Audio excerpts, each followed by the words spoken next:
मित्रों नमस्कार। मेरा वीडियो एंसेस्टर प्रॉपर्टी पे आया। मित्रों सबसे पहले तो मैं आपका बहुत बहुत आभार व्यक्त करूंगा। इस एंसेस्टर प्रॉपर्टी के इस वीडियो को 1 लाख से ज़्यादा लोगों ने देखा और इसको बहुत ही सराहा। तो आप लोगों ने जो इतना प्रेम दिया और इतना जो इस पर इसकी आपको अप्रिशिएट किया, इसके लिए मैं बहुत बहुत धन्यवाद आपका और बहुत बहुत आभार व्यक्त करता हूँ। मित्रों अब मैं आज के इस वीडियो की ओर चलता हूँ।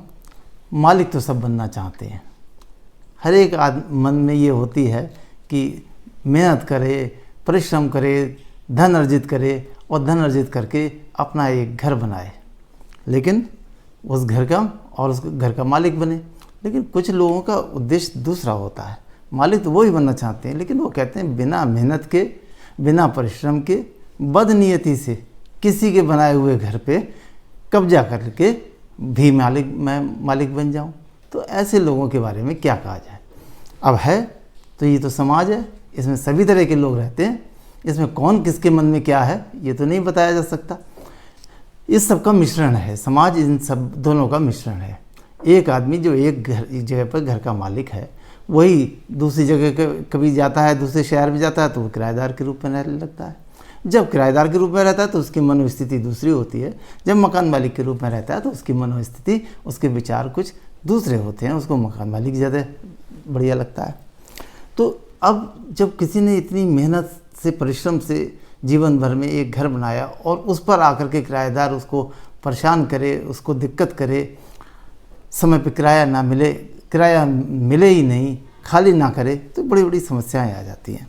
तो ये समस्याओं को दूर कैसे किया जाए। समस्या तो रहेंगी, मकान भी रहेगा, किराएदार भी रहेंगे। इन समस्याओं से कैसे दूर रहा जाए, इसके लिए प्रिकॉशन लेने होंगे। तो कानून में हमारे बहुत स्पष्ट कानून की में व्यवस्था करी गई। वो व्यवस्था की गई कि साहब जब भी किराए पे दें, रेंट एग्रीमेंट करके दें।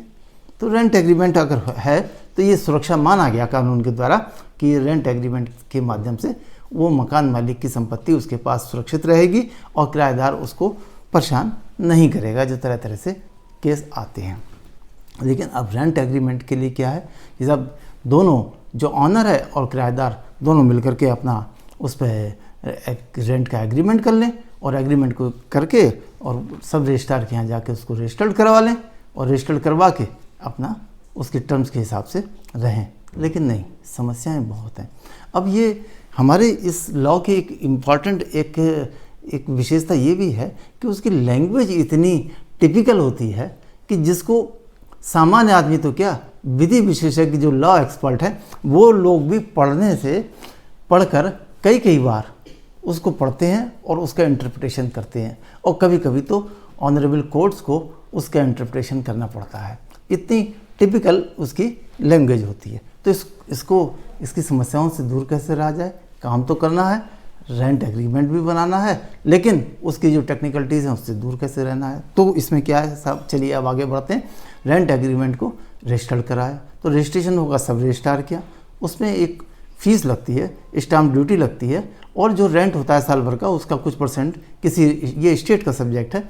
तो हर स्टेट की अपनी अपनी व्यवस्था है। किसी में 7%, 8%, 10% के हिसाब से वो पेमेंट होता है, उसका ड्यूटी देनी पड़ती है, स्टाम्प ड्यूटी होती है, फीसेस होती हैं, और उन सब का भुगतान करके दोनों की प्रेजेंस, दोनों पार्टी, बेचने वाले और वो बेचने वाला कह रहा हूँ मैं, ऑनर जो है उसका ऑनर और जो किराए पे ले रहा है, उन दोनों की प्रेजेंस होती है, साइन होती हैं, विटनेसेस होती हैं। उसके बाद वो एग्रीमेंट तैयार हो जाता है।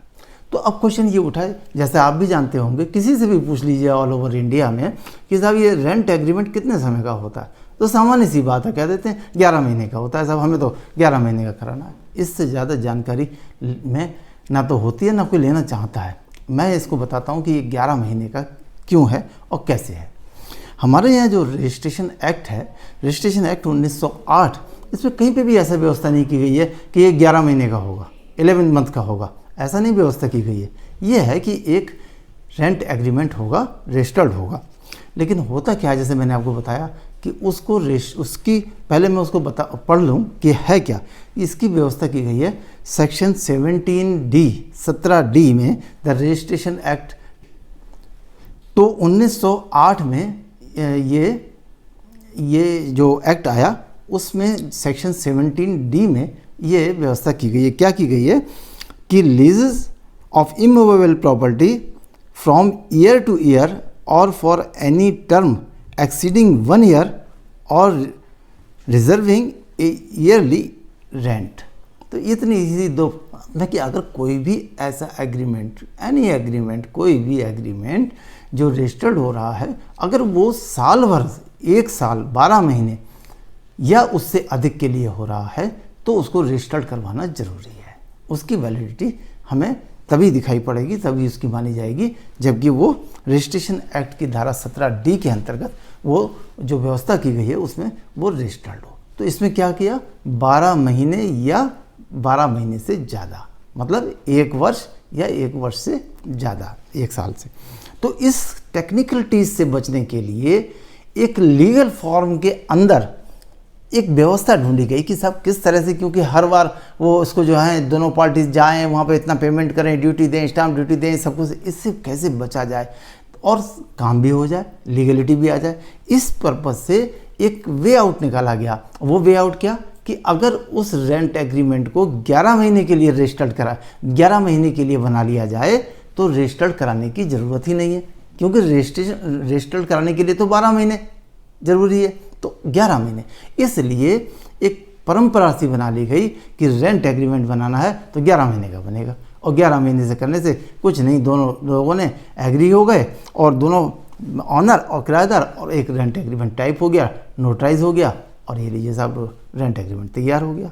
तो इसलिए जो लीगल फॉर्म था, जो लीगल व्यवस्था थी जिसके तहत ये व्यवस्था की गई थी कि जो ऑनर है प्रॉपर्टी का वो सेफ साइड रहे, उसको एक वे आउट निकाल लिया गया। और कहाँ से निकाला, उसी लीगल व्यवस्था के अंदर से एक तरीका निकाला जो कि पूरी तरह से लीगल है, उसमें कोई भी इलीगलिटी नहीं है। तो अब ये बड़ा इंपॉर्टेंट बात आ गई कि ये 11 महीने का रेंट एग्रीमेंट हो गया। तो ये जिस तरह से एक टेक्निकलिटीज़ जो आ रही थी उनसे बचने का एक रास्ता मिला, इसी तरह से अब हम इसको आगे हम आपको बताते हैं। ये रेंट एग्रीमेंट हुआ, तो रेंट एग्रीमेंट में बहुत तरह से क्लॉज ऐसे होते हैं जिसके लिए जबकि होता क्या है कि ऑर्डिनरी वे में सामान्यतः लोग कहते हैं कि साहब रेंट एग्रीमेंट तैयार हो गया, साइन कर दिया, उसको पढ़ने की भी कोशिश नहीं करते, उसके अंदर है क्या लिखा हुआ है और क्यों, उसकी वजह होती है। उसकी वजह ये होती है कि उस समय दोनों के संबंध बहुत मधुर होते हैं, और जब एक दूसरे को लोग टेस्ट करते हैं 1, 2, 3, 4, 5, 7, 10 साल में, तो फिर वो कुछ विचार बदल जाते हैं, कुछ बदले की भावनाएं आ जाती हैं, एक दूसरे को परेशान करने की फीलिंग्स आने लगती हैं। नतीजा ये होता है कि वो मामला टेक्निकल फंसने लगता है, और जब फंसता है तब क्या याद आता है, तब उसकी लैंग्वेज देखी जाती है। वो लैंग्वेज बिल्कुल एडवर्स निकलती है, एक फॉर्मेट टाइप का होता है, उसमें उसमें साइन कर दिया, साहब ये लीजिए एग्रीमेंट हो गया। तो ये बड़ा ही इंपॉर्टेंट डॉक्यूमेंट होता है। तो जिस तरह से वो टेक्निकलिटीज़ को बचने के लिए 11 महीने का एक रेंट एग्रीमेंट बना करके वो टेक्निकल चीज़ से बच गए, इसी तरह से ये रेंट एग्रीमेंट की जो टेक्निकलिटीज़ हैं इनसे भी बचने का एक सलूशन मिला, जिसको हम इसको कहेंगे कि क्योंकि रेंट एग्रीमेंट एक डिफेंस तो है ऑनर के लिए, लेकिन कंप्लीट डिफेंस नहीं है। तो कंप्लीट डिफेंस कैसे हो, वो कंप्लीट डिफेंस के लिए एक एक्ट है, ईजमेंट एक्ट 1882। तो 1882 में एक ईजमेंट एक्ट है, उसकी सेक्शन 52 में एक व्यवस्था की गई है लाइसेंस की। और वो लाइसेंस की क्या व्यवस्था है, ये मैं अब इसको पढ़ता हूँ। और ये वो जो डॉक्यूमेंट जो मैं कह रहा हूँ कि जो रेंट एग्रीमेंट का वे आउट है उससे बचने का, वो है लीव एंड लाइसेंस एग्रीमेंट। तो लीव एंड लाइसेंस एग्रीमेंट ये है उसका वे आउट। ये पूरी तरह से लीगल है, इसमें कोई किसी तरह की कमी नहीं, और इसमें वो खामियां जो कि रेंट एग्रीमेंट के तहत निकल के आती हैं और बाद में परेशानी का कारण बनती हैं, वो उनसे इसमें अगर ये हम लीव एंड लाइसेंस एग्रीमेंट करते हैं तो उनसे बचा जा सकता है। तो अब पहले तो हम ये समझ लें कि ईजमेंट एक्ट की धारा 52 क्या कहती है। तो 52 में ये इसको डिफाइन किया गया है। तो ये है कि where one person grants to another or to a definite number of other persons a right to do or to continue to do in or upon the immovable property of the grantor something which would in the absence of such right be unlawful, and such right does not amount to an easement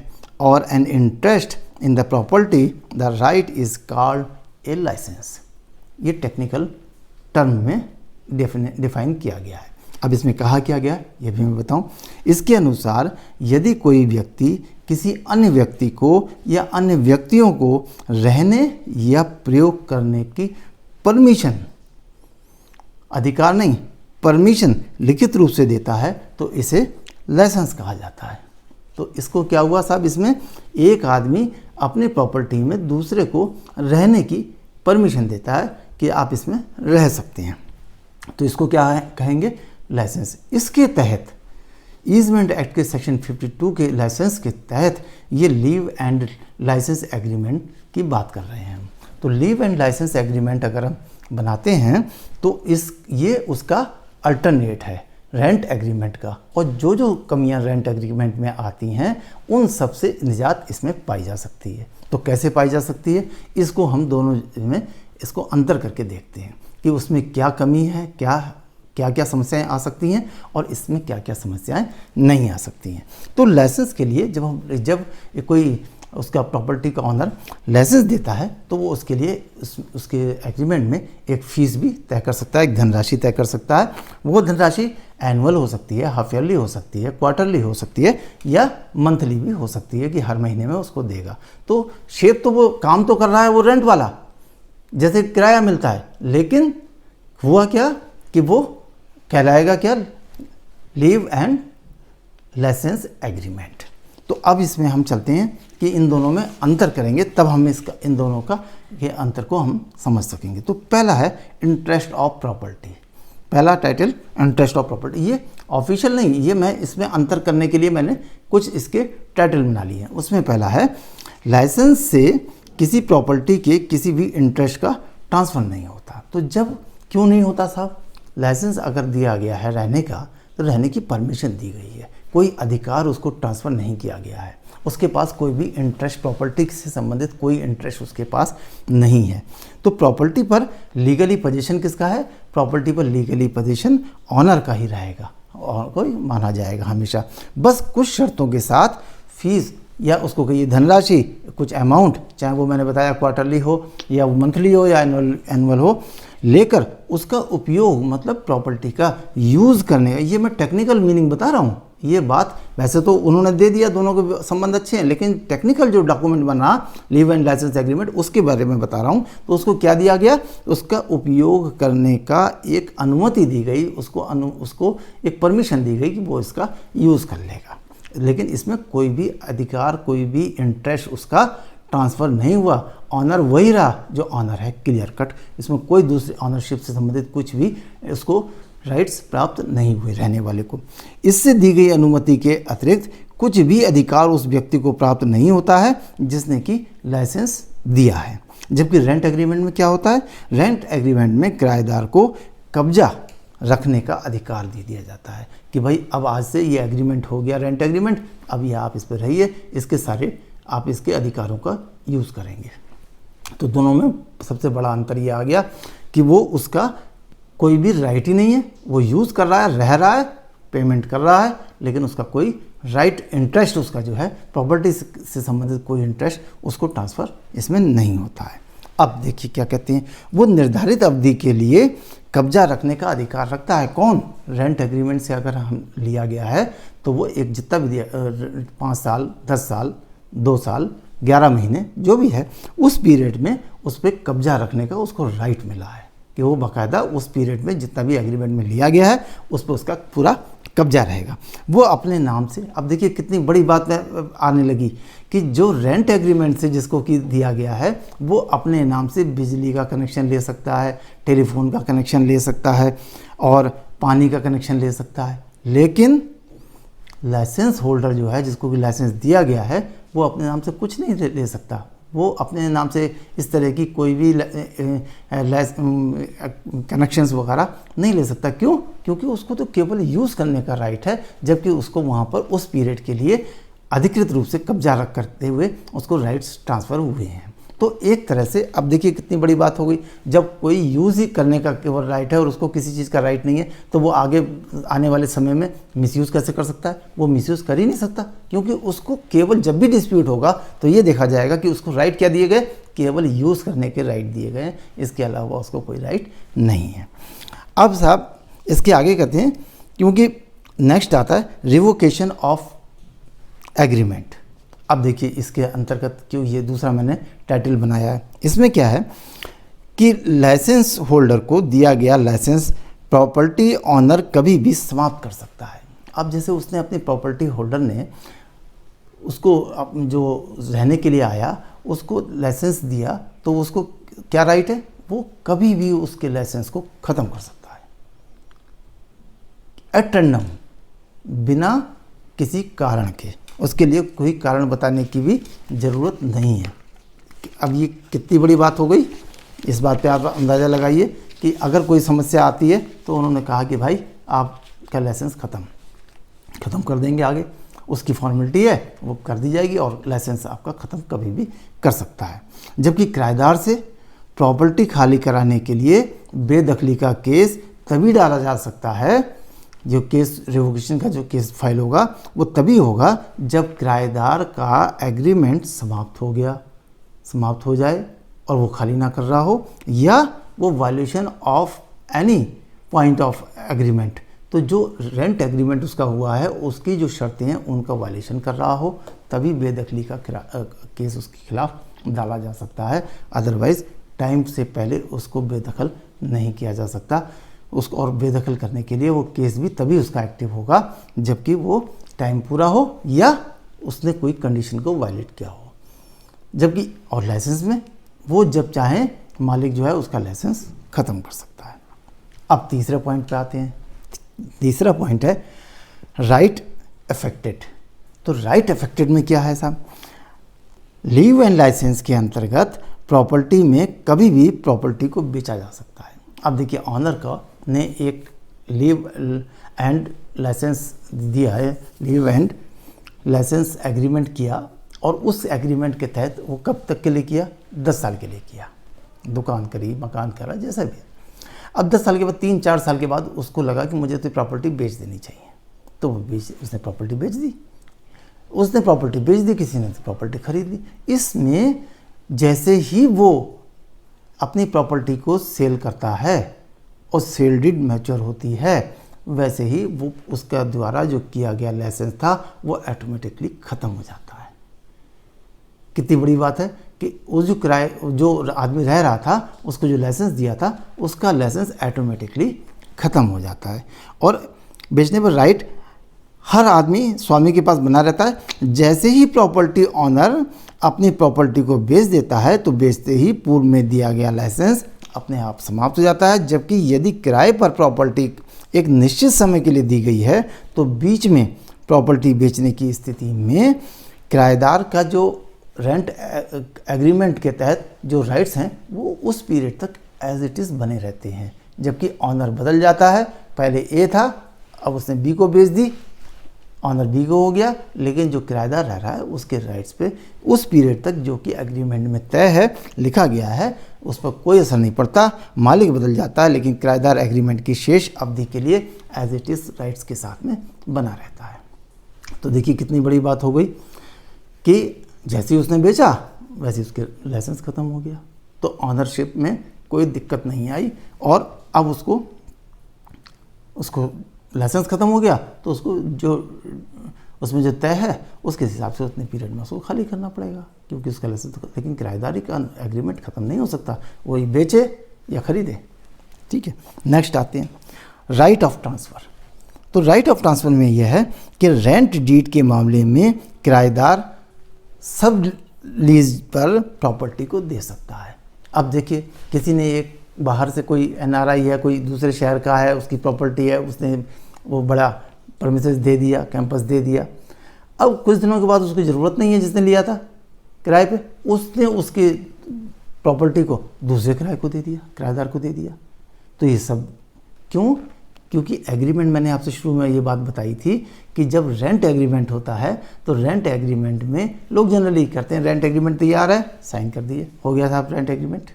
उसके अंदर ही condition है या नहीं, ये भी बहुत ज़रूरी देखना है। जनरली फॉर्मेट में लोग साइन करते हैं, ये कंडीशन नहीं होती है कि आप उसको किसी अन्य आदमी को किराए पे नहीं देंगे, उस प्रॉपर्टी को या उसके किसी भी पार्ट को किराएदार को, किसी थर्ड पार्ट किराएदार को नहीं देंगे, ऐसा तो शर्त होती नहीं है। तो किराएदार, अगर शर्त नहीं है एग्रीमेंट में, तो किराएदार उसको तीसरे आदमी को भी किराए पे दे सकता है। लेकिन लाइसेंस के मामले में ऐसा कोई भी अधिकार उसको प्राप्त नहीं होता है, लाइसेंस होल्डर को। क्यों? क्योंकि उसको तो राइट है ही कहाँ, उसको तो यूज़ करने का राइट दिया गया है। तो इसलिए राइट ऑफ ट्रांसफ़र भी बड़ा ही इम्पॉर्टेंट हो गया। अब आते हैं नेक्स्ट पे। तो नेक्स्ट क्या है? Legal heirs not in title. देखिए ये भी बड़ा इम्पॉर्टेंट है। किराएदारी लीज उत्तराधिकारपूर्ण होती है। अब किराएदार के बारे में क्या है? जिसने रेंट एग्रीमेंट से प्रॉपर्टी को रेंट पे लिया है और बाय द वे उसकी डेथ हो जाती है, तो उसके परिवार जो रह रहा है वो किराएदार ऑटोमेटिकली बन जाता है।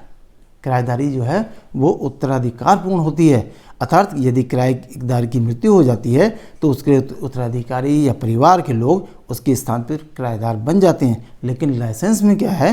लाइसेंस के मामले में ऐसा नहीं है। लीव एंड लाइसेंस के मामले में यदि लाइसेंस होल्डर की, लाइसेंस देने वाले की या लाइसेंस लेने वाले की जो रह रहा है, उनमें से किसी की भी मृत्यु हो जाती है तो लाइसेंस ऑटोमेटिकली तुरंत स्वतः ही समाप्त हो जाता है, निरस्त हो जाता है, लाइसेंस खत्म जिसका गया।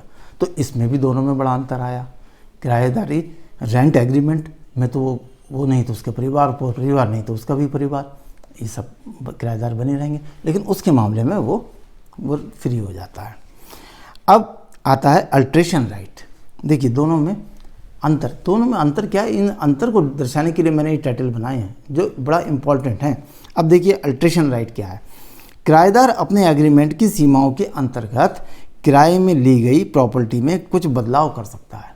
अब सब ले लिया 10 साल के लिए, मालिक तो रह नहीं रहा है, तो वो उसका राइट है कि वो देखे कि कभी दरवाज़ा इधर से बंद कर दे, इधर को खोल दे, इधर से खिड़की बंद कर दे, उधर से खिड़की खोल दे, जिधर से समस्या आई कभी छत ऊंची कर दी, कभी सामने से कुछ कर दिया। तो अल्ट्रेशन तरह तरह का अपनी प्रॉपर्टी में किराएदार कर सकता है। 10 साल का उसका एग्रीमेंट है, 5 साल का एग्रीमेंट है, 3 साल का एग्रीमेंट है, वो अपने हिसाब से उसमें थोड़ी बहुत अल्ट्रेशन कर सकता है। लेकिन लाइसेंस के मामले में ऐसा नहीं कर सकता।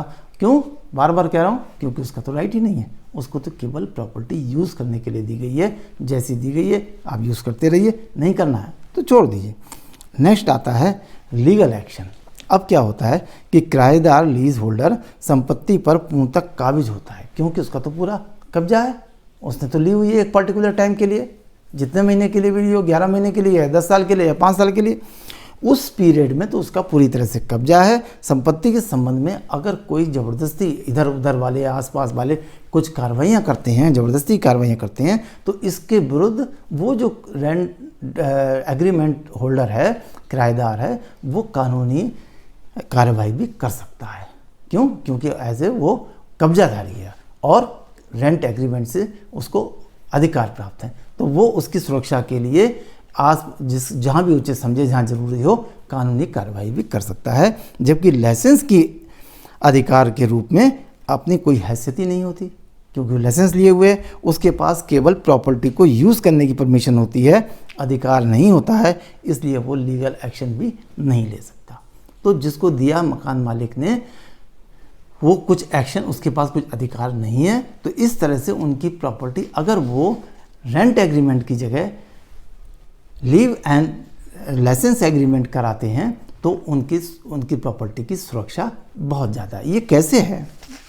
ये इसके बारे में हमने देखिए आपको शुरू में दिया कि है तो रेंट एग्रीमेंट था या कोई भी एग्रीमेंट है, उसको रजिस्टर्ड कराना ज़रूरी है, लेकिन उसके रजिस्ट्रेशन कराने में आने वाली पेचीदगियों से कैसे बचा जाए और उसमें जो खर्चे होते हैं उनसे कैसे बचा जाए, उनको बचाने के लिए एक वे आउट निकाल लिया कि 11 महीने का कर लीजिए। तो इसलिए एक बिना पूछे किसी से भी पूछिए, सबको पता है कि 11 महीने का होता है। 11 महीने का इसीलिए होता है कि उसकी पेचीदगियों से कैसे बचा जाए और फिर भी लीगल रहे, और पूरी तरह से लीगल होता है वो। तो इसी तरह से अगर कोई एग्रीमेंट करना है, कम समय के लिए करना है, कोई प्रॉपर्टी को देना है, तो उसको लाइसेंस के द्वारा, लाइसेंस एग्रीमेंट बना के, लीव एंड लाइसेंस एग्रीमेंट के द्वारा उसको हैंडओवर किया जा सकता है, जिसमें कि जो प्रॉपर्टी ऑनर है उसकी पास पूरी पावर्स रहेंगी, और जो रहने वाला है अगर उसके दिमाग में कुछ बदनीयती आती है उस प्रॉपर्टी के क्षेत्र में, तो वो कहीं से भी कोई पावर नहीं रखेगा। जब भी डिस्प्यूट होगा तो यही कहा जाएगा, यही निष्कर्ष निकलेगा कि इनके पास तो कोई राइट ही नहीं है, और फाइनली वो कहीं पर भी स्टैंड नहीं कर पाएगा। लेकिन अब क्या है कि इसमें बेचारा जो लाइसेंस होल्डर है, जिसने लाइसेंस लिया है अधिकार का, वो तो बेचारा बिल्कुल ही दया का पात्र हो गया। ऐसा नहीं है। कि अब मैं दूसरी तरफ बताता हूँ कि अगर लाइसेंस देने वाले ने उसको बीच में बताया ही नहीं, जैसे उसने कहा था कि साहब इनको तो रहने का हमने यूज़ करने के लिए दिया है, बेच दी प्रॉपर्टी और कह दिया खाली करिए आप, और खाली नहीं किया, सामान निकाल के बाहर रख दिया, नहीं है। इसके लिए भी अगर उसका एग्रीमेंट है तो वो फोर्सफुली अपने राइट्स को करने के लिए कोर्ट में जा सकता है, हर्जाने का केस डाल सकता है, और केस फॉर डैमेजेस वो फाइल कर सकता है अपने सिविल कोर्ट में, या जो भी कोर्ट का जुरिडिक्शन उसके यहाँ बनता हो सिविल साइड में, उसमें वो हर्जाने का केस भी डाल सकता है, और कोर्ट उसको निकाले हुए को फिर से वहीं पर बैठा सकता है, ये भी है।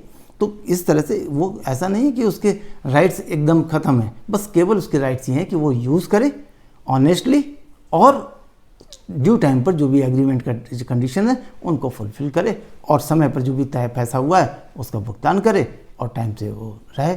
और जो अब क्वेश्चन ये उठता है कि ये जो एग्रीमेंट होगा, लीव एंड लाइसेंस एग्रीमेंट, इसमें थोड़ी सी इम्पॉर्टेंट चीज़ें हैं, 1 2 3 2 चीज़ें बहुत इंपॉर्टेंट है, वो मैं बताता हूँ क्या है।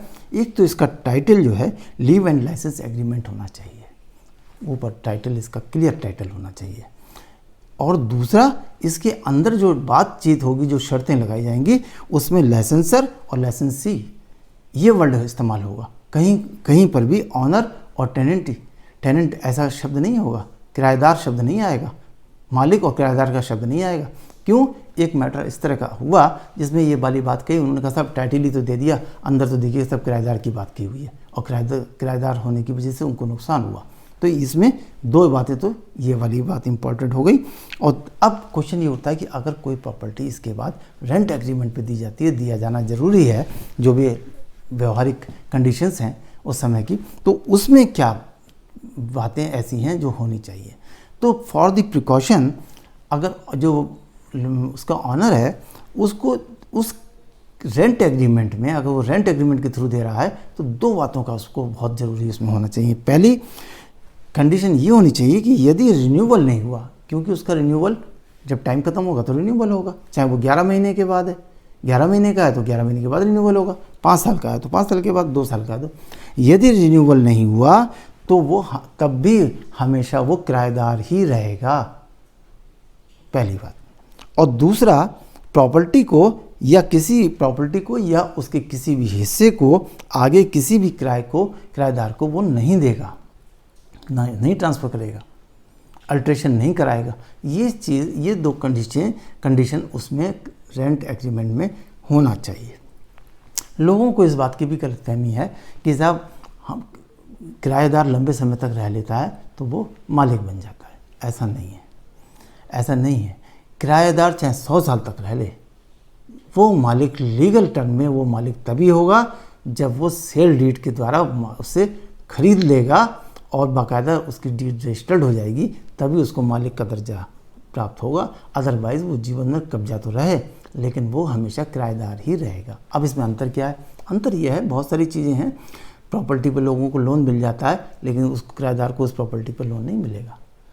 उस प्रॉपर्टी के आधार पर उसकी कोई हैसियत नहीं तय की जाएगी, क्योंकि वो उसका मालिक नहीं है, वो उसका किराएदार है।